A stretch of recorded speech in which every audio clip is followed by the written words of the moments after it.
Hi and welcome to the Insight District. If you enjoy this video, feel free to like it and subscribe to my page. In this video, I'm going to show you how to replace the cabin air filter. This filter takes the outside air and catches any particles that may come through your air conditioning system.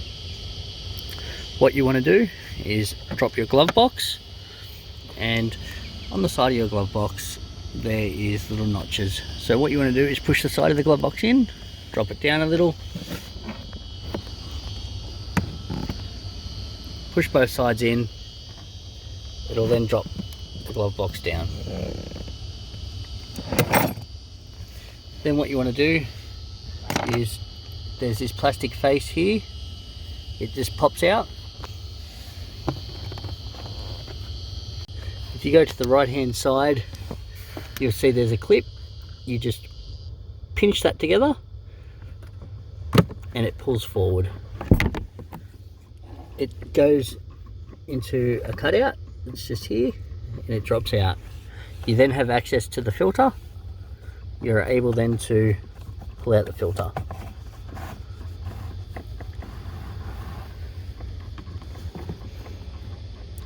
This just catches bugs or pollen or anything else. Once you have your new filter, you should slide in just nice and easily without any problems.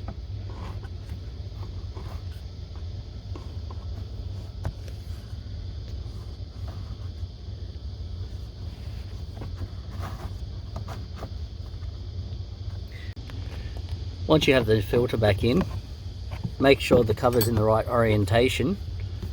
Then you want to slide it into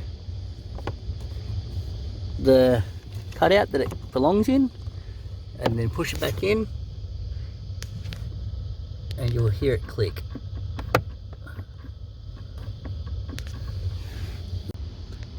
Then all you need to do is close your glove box back up. It'll give a bit of resistance. It'll then latch into place, and then you can just close it. And that's the way you replace your in-cabin air filter. If you enjoyed this video, feel free to like it and subscribe to my channel for more other videos. Thank you for watching.